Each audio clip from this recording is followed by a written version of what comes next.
I'll be talking today about the concept of what we call new loyalty, and the way basically it applies to China and to the Chinese consumers. Talking about Chinese consumers, there is those days, I would say, the million-dollar question that every marketer wants to crack, which is, are Chinese consumers loyal to brands? Can they be loyal to brands? It's a major question those days, in a context where brands have been spending a lot of money and energy into customer acquisitions in the last couple of years. And it sounds like it's a good time for many obvious reasons, not only financial reasons, but many reasons. It's a good time to start shifting or rethinking the balance between acquisition and retention in terms of budget and focus. So let's have a look at what's happening in China in that matter. So you guys who are shopping and living in France and Europe, I'm sure you have some preferred brands. And for those brands, you're part of some loyalty programs, and you own your loyalty cards in your wallet. What happens basically is that you collect points. The more you spend money in the brand with the product, the more points you collect. And then with those points, you can get discounts or promotions. And then from time to time, you get invited to some private sales or special events. And that's what basically makes you a loyal customer. Well, I'm also guessing that for those loyalty programs that you are a member, you don't really know what's your status, what's your point balance, what type of benefits you're entitled to. Well, things are changing very fast in the era of loyalty. There's a lot of changes, and like many aspects of it, things are changing faster in China than in the rest of the world. So China is an exception as well as an exceptional market. I love that sentence because to me it says it all about the mix of excitement and complexity of doing business in China. It's an exceptional market, so every single brand wants to be part of the game. But because it's an exception, there is very specific rules that you need to follow, and you better play by those rules to be successful. Let's have a look at a couple of those rules. First one, it's the country of test and learn. If you speak to an entrepreneur in China, they will tell you that to learn, they have to change their mindset to be in a position where they can launch a product and potentially retrieve a product from the market, test it again, and the mindset is totally different. You have to keep testing things back and forth. China is a big market, but it's not a mass market. We talked a lot about it before, but it's about personalization. So again, as a brand, you have to make sure that you are in a potential, you put yourself in a situation where you can personalize every single service you will deliver on the market. And China is the, I think, first ever mobile-only playground. From payments, from e-commerce, from payments, to engagement, it's all about mobile. Basically, the word of mouth is your new acquisition model in China. So those consumers, they're mobile, they represent the virality of your brand. Those rules are they're not easy to understand for international brands, sorry. They're quite tough because it's very different from where we come from in Europe or in the US or in the rest of Asia. But those brands in China, those local brands, they're actually quite good at it. They're very good at basically getting those rules and delivering what the consumers in China expect from them.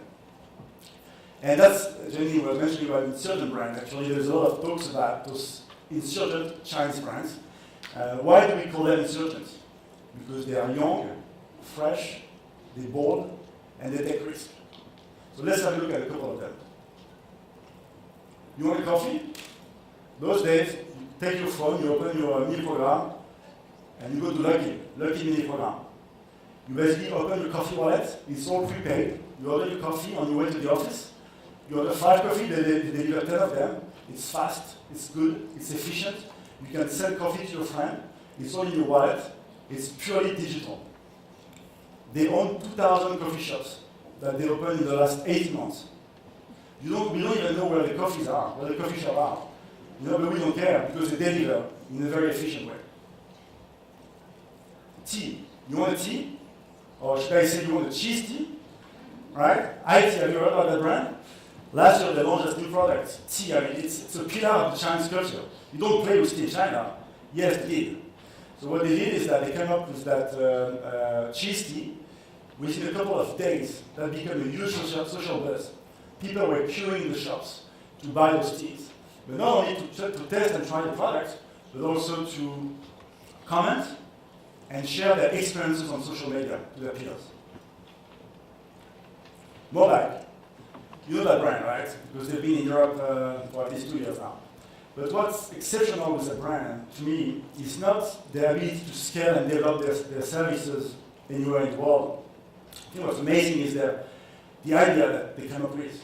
From an existing concept of shared bike that were available in most of the cities in Europe, but something was missing, which is actually very important because it's the DNA of cycling, which is freedom. So you don't want the bike to be where it's parked. You want the bike to be where you are, whenever you want. So what a great idea. It's amazing. It's just about service and understanding the consumer. So those brands really understood that they really shift their mindset from a B2C to a C2B mindset. They really think consumer and service first. So what's in common with those three brands and many others in China? What are they driven by? And let's have a look at what powers loyalty in China. It's about satisfaction. Consumer is king. And I'm not saying customer is king, consumer is king. You better listen to him and make sure that you consider every single consumer as a loyal customer. It's about convenience. It's about delivering the right service at the right time. And most of the time those days, the right time is real time. That's very important. It's about experience. Chinese are very emotional. They're very curious. There was a big talk the other day about curiosity, saying how Chinese are curious about anything. So you better, they want to cry, they want to laugh, they want to feel. So you better, as a brand, you better play with that. So always come with fun and new experiences. Just to give them a good reason to come back. Because if you're not new and if they don't try new things with you, they will not come back. They'll go elsewhere. And of course, it's about digital, it's about mobile, and about social. But it's better to be fully integrated and seamless. So where to go now as a brand? It's actually all in your hands. And you, as a brand, you have to and you can make a difference. First and foremost, be digital first. Look at the concept of new retail and smart retail. Look at Hema, the food retailer in China. They think digital first.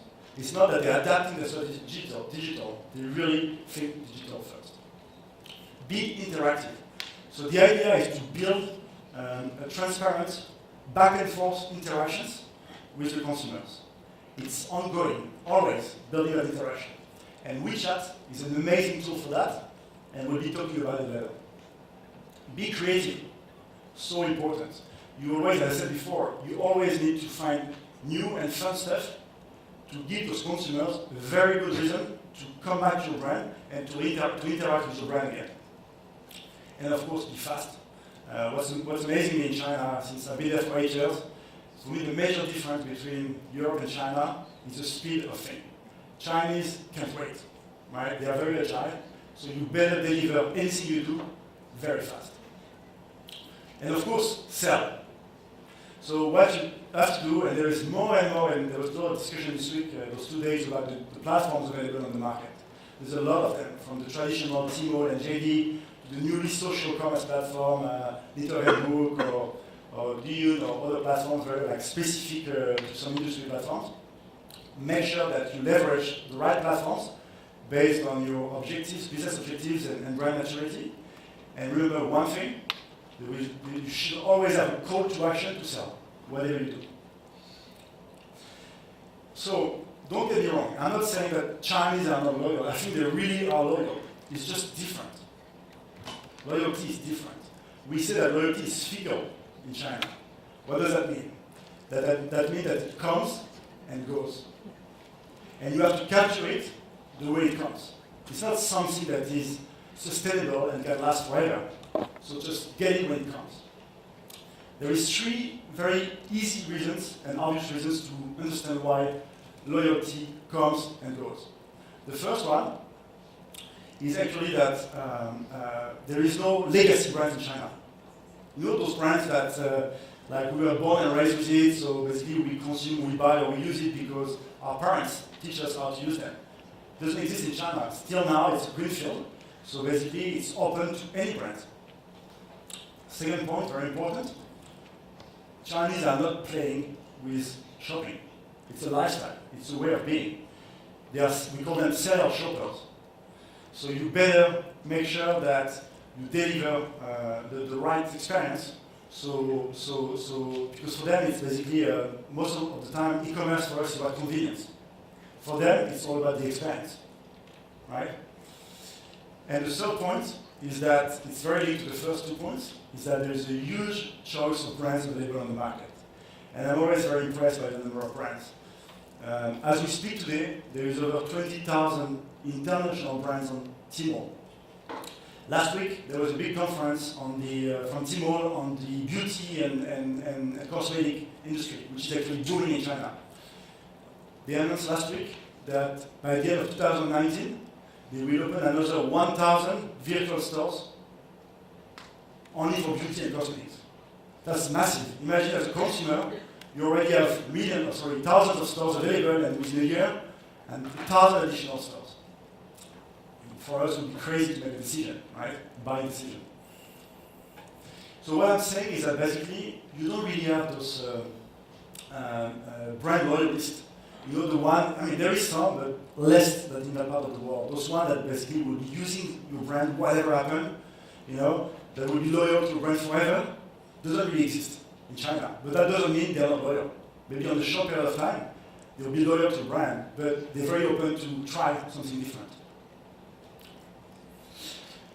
One amazing trend, and it's all about entertainment. It's key as a brand that you integrate entertainment as part of your strategy. And it has to happen online and offline. I have 2 examples there. The first one is Luckin again. Luckin is amazing, and they just started 1.5 years ago. The value is $3 billion. It's massive, massive concept. So last month, February, which is the most important month in China. I know it's the month of Chinese New Year. It's about food, it's about family, it's about random envelopes, it's about everything fun, vacation. So they were basically telling that whole story from those 2 KOLs.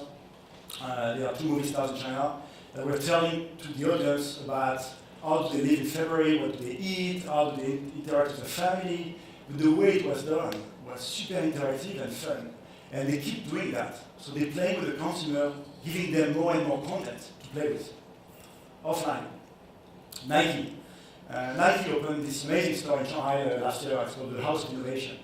That's their first concept store. I think they're opening a new one in New York, maybe open already. It's a very good example of how you can integrate or you can digitalize the store by adding experiences. So it's all about, it's a playground. You play, there's contest, the store is packed and it sells, right? So they're really providing a new experience. It's all in the line with new retail and smart retail that we're talking about in China. Okay, so let's say you're ready to kick off as a brand your new loyalty strategy in China. That's the way to proceed. First and foremost, you have to understand which platform you want to leverage within the digital and offline ecosystem. So of course, offline is still very important. So you have your stores if you are a distributor. So make sure that you deliver the right experience. And then within that ecosystem, and I'm just mentioning the main ones, but there is so many platforms, online platforms at the moment. On top of the big ones, you have some very industry-specific platforms that come out every month, basically. So make sure you understand that. And from there, actually, this is where your target audience is living. That's where they buy, that's where they like, that's where they share, they comment, they publish, and they rank. So make sure you target them on those platforms. And then that's where WeChat comes into play. WeChat is an amazing tool to be able to engage, to basically build a brand experience and engage with those consumers. But there's one very important step, and I'll come back to it, which is binding. So we're spending a lot of time in China, my company and my team, to help brands to to, and Antonio was talking about it, to help brands to basically bind their customer data on those platforms together with their followers. You want to get that single customer view. Because WeChat is a great tool to engage, but it's hard to get the traffic on WeChat. So the binding is actually a key task in this process.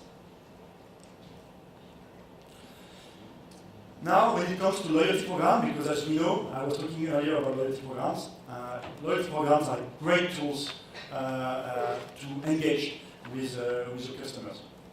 And before you start any loyalty program, you have to ask yourself 3 questions. The first one is, who do you want to reward? You might have some priority based on your business objectives. But remember one thing, in China today, you can really consider every consumer as a loyal customer. So I would have a quite broad approach when it comes to defining who to reward. The second question is what to reward. Of course, you want to reward transactions. That's kind of the way loyalty programs have been built forever. Most of the loyalty programs today are still purely transaction-based, which is good to reward transactions. But you have to think about other kind of rewards. There's a lot of things you can do. What about new followers? What about a customer that pays a visit to a store? What about word of mouth? So you have to start thinking about new ways to reward. You have to start tracking all the social and web activities to make sure that you build those interactions with the users wherever they are. And the last question, the third question, is how to reward it. So coupons and discounts are still very popular in China. Someone before was talking about it. So it's still a very good way to reward loyal customers. But there's a lot more you can offer. And most of the brands actually, they don't even know it. But they have a lot of existing services and products they can use to reward. What about gifts, surprises? What about exclusive services, new experiences? There is so much you can provide on top of just basic product rewards. Once you answer those 3 questions, that's where you can start building your journey. And what's super interesting at the moment in China, and we're actually doing it, it's not something that will happen in the future, it's happening now, is that we build individual customer journeys. It's not like in the past where you had to build like 3, 4, or 5 standard customer journeys. You can really design individual customer journeys for each single person based on their interactions with the brand. Okay, I'm going to sum up what I said. Moving forward, there is 4 key steps if you want to engage into new loyalty in China.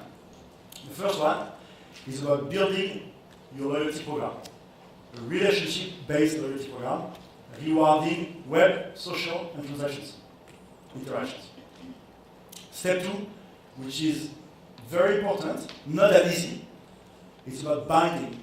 So we can see today, I mean, when I started in China, I remember there was this thing about offline and online, with those 2 silos, still exist.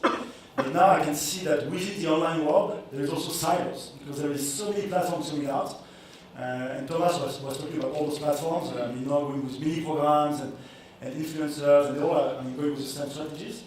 So you want to be binding them, because this is the same customers or consumers playing on those platforms. So you want to bind them, and you have to, there is a lot of marketing tactics to bind that data. Usually we use the phone number to do so. And that's where WeChat comes into play. Once you are in a position where you can bind your customer data together with your followers data, that's where you get the single customer view, and you can start playing. And that's fun, because you can start using WeChat capabilities in terms of marketing automation to really build those personalized messages and do segmentation based on transaction, based on behaviors. And that's really a fun game, because WeChat has amazing capabilities for that. In terms of WeChat mini program, that's the technology we use usually to build a loyalty center or loyalty hub to be able to engage with the members of the programs. This is actually what we got here. So we are helping brands to basically capture the data where it is on the different platforms, to build and run loyalty programs in China. And we use WeChat mini program, as I said, as a hub to engage with those customers. Of course, we do the same thing in Europe, That's where we leverage all the technology, and we leverage the mobile wallets for that in your mobile phones. But this is the same idea. Of course, China, actually, the mobile wallet idea came after we realized that there was so much we could do with WeChat. So that's where we decided to play something similar with mobile wallets. Yeah, and we have more than 500 customers already, 500 brands working with us in Europe and in China. And what we love to do is to help European brands to play in the China field, you know, so we kind of create that bridge between Europe and China in terms of customer engagement. And it makes a lot of sense.